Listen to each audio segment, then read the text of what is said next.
Plastic consumption and hidden pathogens, a deadly alliance. In southern France, rain falls on the pristine Pyrenees mountains. It's beautiful and seemingly pure.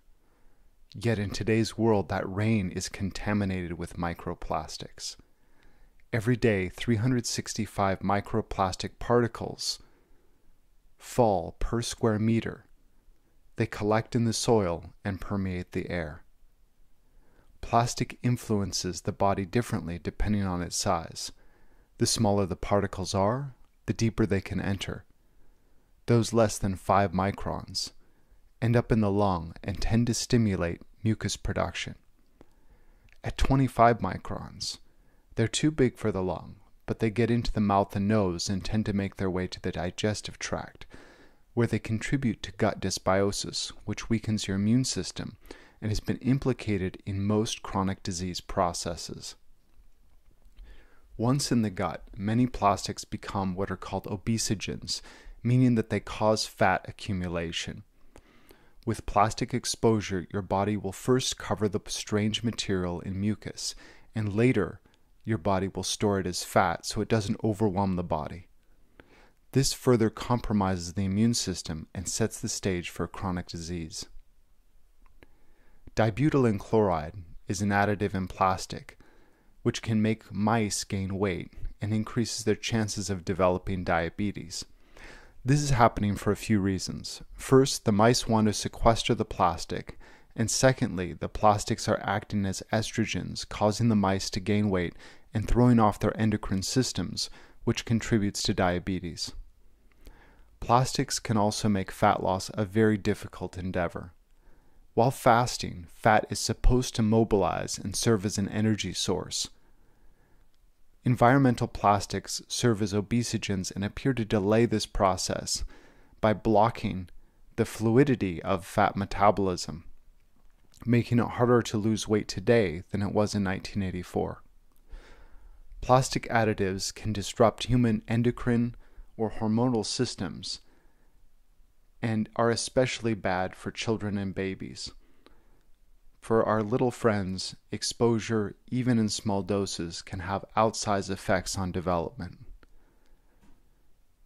This plastic exposure has influenced our decreased fertility rates, as BPA exposure has been associated with increased endometriosis, and it's suspected that the plummeting sperm counts globally have to do with environmental toxicity, possibly in part due to these environmental plastics. What is clear is that plastic exposure in pregnant women is poisoning children.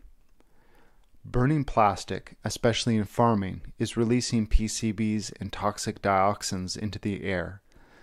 Prenatal exposure has been shown to harm school children in the Netherlands. Microplastics themselves tend to be sticky like mucus and can accumulate heavy metals like mercury and persistent organic pollutants, including brominated flame retardants and polycyclic aromatic hydrocarbons. Estrogen receptors are likewise sticky and will draw up anything that looks remotely like an estrogen. One of the unique characteristics of nanoplastics is that because they are so small, more atoms are on the surface of the particle compared to its volume. This makes it more chemically reactive, and traditionally this would give it a more yin nature as well. All of these share a reactive, sticky, and withdrawing nature, which makes it easy for them to connect, stick, and gunk up the systems of your body. Lab studies have shown adverse impacts of nanoplastics on aquatic organisms. Studies have shown that polystyrene nanoplastics ingested by aquatic organisms pass through cell walls. This appears to change behavior of fish and other marine species, and in particular cause changes in sexual behavior. Lab experiments have also shown nanoplastics crossing cell walls in samples of human intestines, which means that plastic found in your feces is very easily crossing into the blood itself. The plastics come, but they're not alone. As it weakens your immune system and passes through your intestines, other hidden pathogens are happy to come in and opportunistically plunder. You can think of these little pieces of plastic like kickboards in a pool, and all these pathogens are swimming along, happy with the increased buoyancy and the effect that plastics can serve as a protective barrier for the immune system, as a place that they can stick onto for forming biofilms, and in the way that they increase the permeability of the intestines, allowing other pathogens to pass through freely. These pathogens come via overgrowths of fungi in your gut microbiome, as well as through the air you breathe. Within freshwater systems, this is being referred to as the plastosphere. Plastosphere microorganisms have been suggested to play significant roles in pathogen transfer, modulation of particle buoyancy, like the kickboards, and biodegradation of plastic polymers and co-contaminants. It is likely that plastic serves a similar role for pathogens in the human body, particularly in the formation of biofilms that bacteria, fungi, and viruses team up to form for protection from our immune system. Smog is another factor. The term smog was coined back in 1905 as a mix of the words smoke and fog. Let's take a deeper look. The smoke in today's world is made of fossil fuel and airborne plastics, which weaken your immune system. The fog contains droplets of water, and that water contains mold, yeast, bacteria, viruses, fungi, and plastics. Thanks to global warming, the fungi and mold today are even more tropical in northern climates than they used to be, and their virulence is increasing. Their ability to spread through populations is increasing as we become more obese, diabetic, and are otherwise immune compromised. In the last 10 years, very slight temperature changes have invited deadly tropical yeasts, which have killed immune compromised people as far north as Vancouver Island in Canada. All that was required was for the water temperature to increase 1 to 2 degrees. The poisonous gases in the air we breathe are also carrying with them Trojan horse water droplets filled with these molds, yeast, and other fungi, which are increasingly dangerous as our immune function drops. The sulfur dioxide in air pollution kills some fungi and bacteria and nourishes others, and its effect have a lot to do with its concentration. Too much will kill them, while some pathogens thrive on a steady diet of sulfur dioxide. The good news with this is that there are possible fungi which can eat this out of the air and help clean the atmosphere. And this is because the effects of sulfur dioxide on fungi are nothing new. This occurs after volcanic eruptions. If you think SUVs are bad for pollution, they're nothing compared to volcanic eruptions, which have warmed the earth and caused drastic changes in the growing conditions on our planet throughout our planet's history. Like antibiotics, this kind of event can reduce biodiversity and alter growing conditions for fungal colonization afterwards. So it seems that frequent use of antibiotics combined with exposure to environmental pollutants may be reducing the biodiversity within our microbiomes, leaving us more vulnerable to being eaten alive by yeasts, molds, fungi, and co-infections you may see with Lyme disease. Over 600 different fungi have been reported to infect humans, ranging from common to fatal infections. One of the most prolific that we do have information on is Candida albicans. Neutrophils, monocytes, and macrophages are the main immune cell populations responsible for your host defense against systemic Candida infections. T helper 1 cells and Th17 cells and innate lymphoid cells are mainly responsible for protection against Candida infections at mucosal surfaces. So as they're entering vagina, anus, nose, airways, this is the generalized response.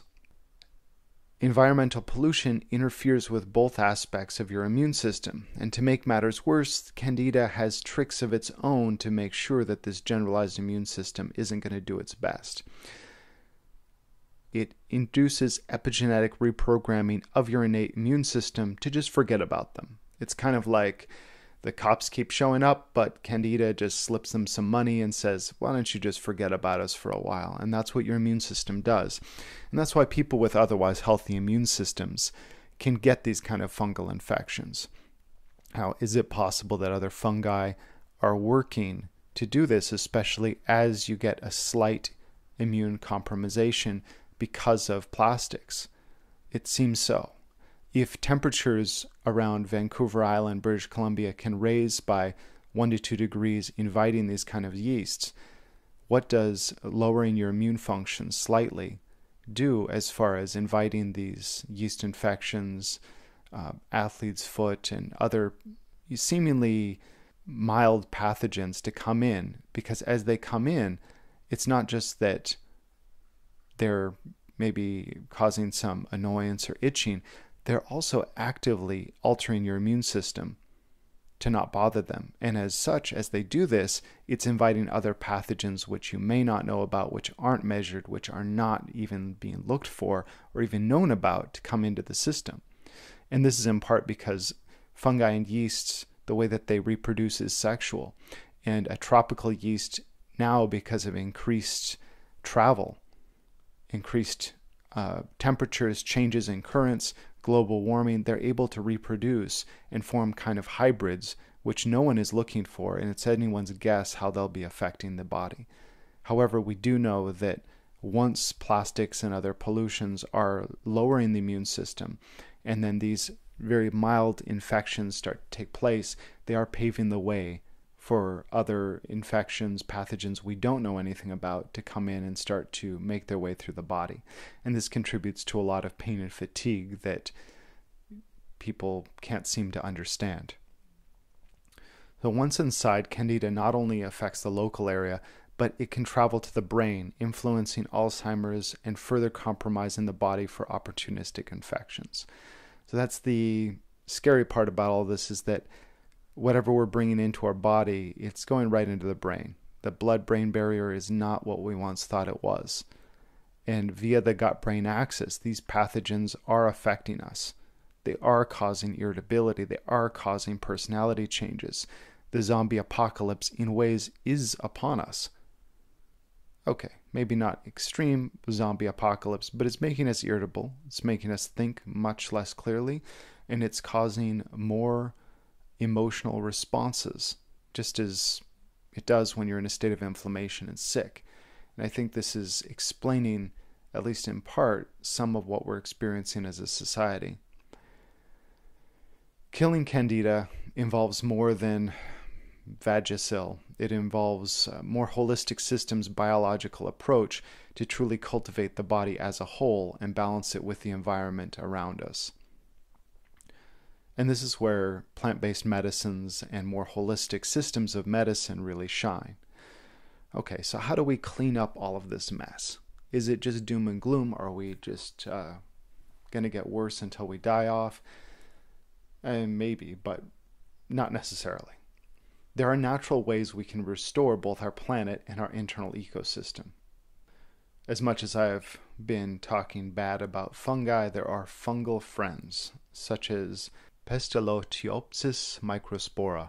This is found in the Amazon, and it subsists on polyurethane, and it seems to be able to do so without oxygen. There are also fungi which seem to enjoy sulfur dioxide, which may be useful in cleaning the air. There are also some ways to efficiently clean our water. By using the TAML activator hydrogen peroxide combination, a team led by Terence J. Collins, a researcher, and Teresa Heinz, professor of green chemistry, was able to develop a highly effective and inexpensive solution that removed 99% of BPA within 30 minutes, while maintaining a near-neutral pH. So if we can use this on a larger scale, we can clean a lot of the plastics, at least from the water sources. And plastics in our water sources seems to be one of the biggest ways that we're ingesting it. Now, on a personal level, we definitely want to limit exposure, avoiding drinking from plastic water bottles. Now, when I say plastic, there are many types of plastic. There's kind of a harder industrial plastic that you may find in automobiles. This obviously requires very high temperatures to dissolve, but something like a plastic bottle that you find in the grocery store, even if it says BPA free, well, it's basically BPA, but they alter a chemical slightly that hasn't been smeared as much in media or in studies, but realistically it's kind of the same thing. Plastic and water bottles, if the water gets hot because it's left in a car, or if it's traveling through the Southwest and it's not in a cooled container, more of that material is going to get into the water. So the plastic water bottles, if it's kept cold all the time, obviously there's less that's going to be getting in, but the hotter that water is, the longer it's staying there, the more the contamination occurs. Plastics also really love shellfish like clams and oysters because they're filtering through the water. That's getting into them.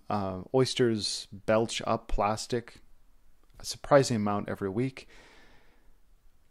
Human beings right now, they say, are producing, or they are gathering enough plastic every week to produce a credit card, which is terrible.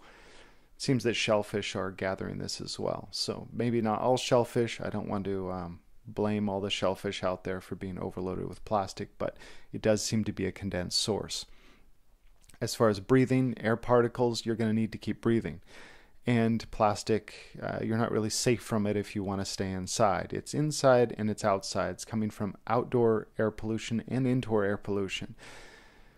But you can do your best by avoiding areas where plastic is burned.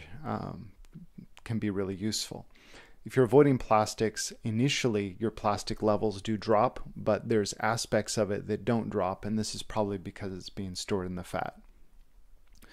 But let's look a little deeper at how plant-based medicines can help restore us from the inside out. The first is that the plastic that we are currently breathing needs to be carried out of the body. We want to be coughing that up through cilia if we can.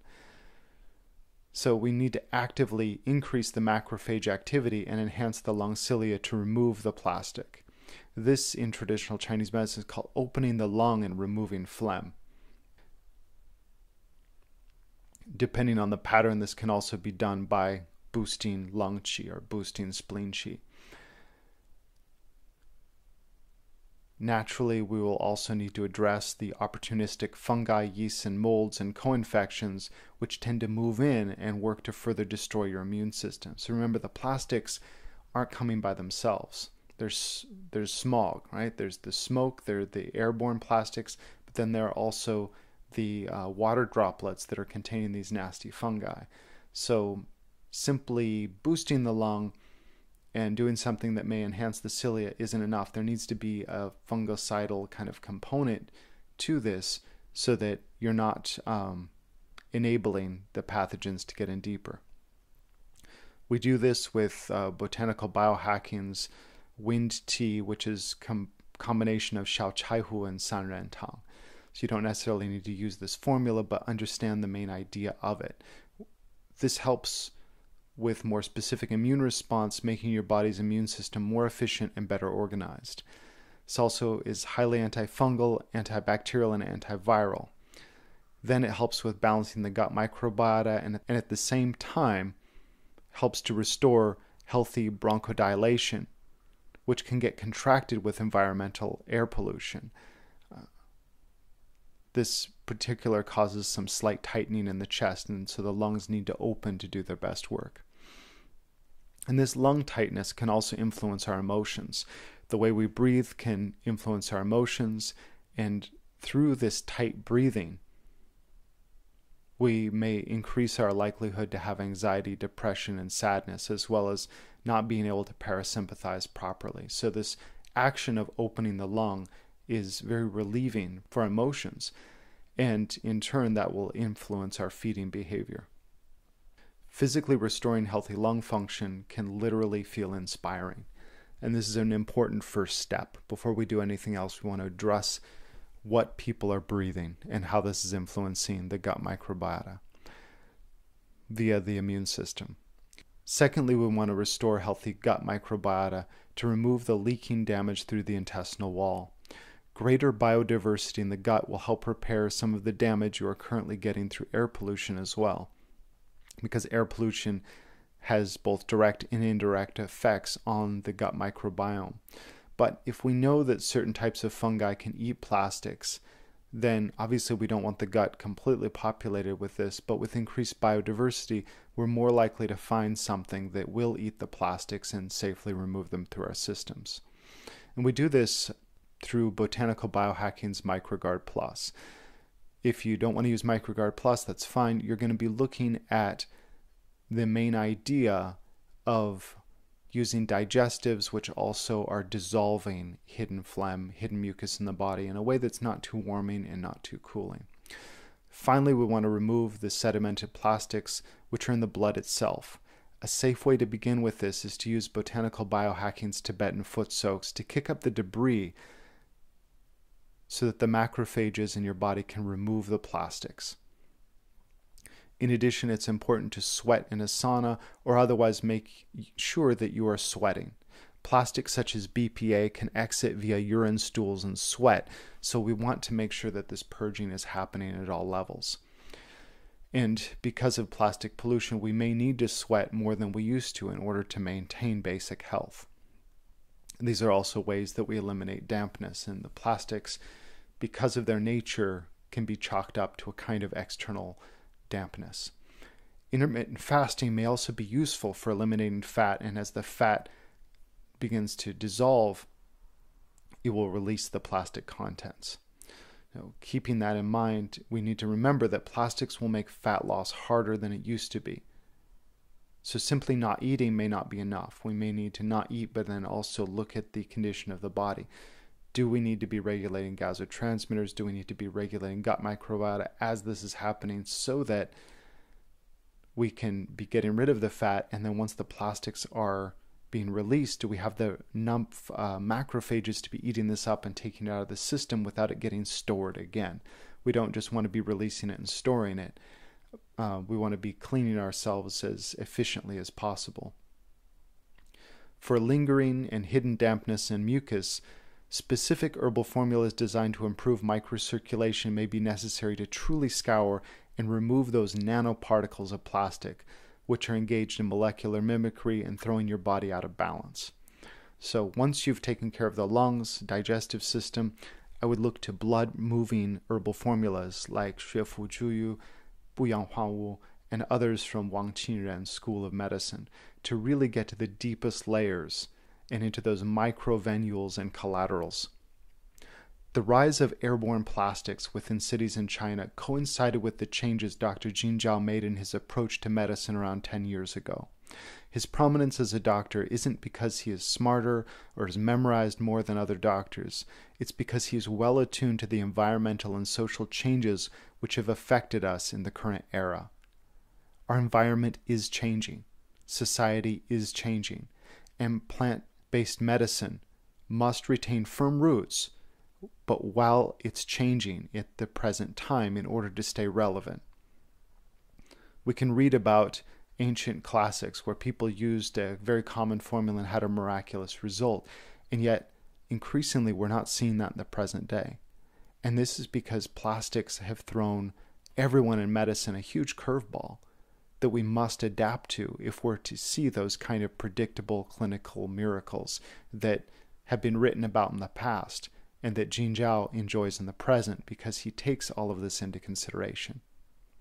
We have a special online training module coming up which will teach you Jin Zhao's thought process, diagnostic tiebreaker questions, and his top 8 formulas. And we're working with Jin Zhao and his disciples to make sure that this comes not just as an online training module, but as something that's ongoing with opportunities to go study with him in China as well.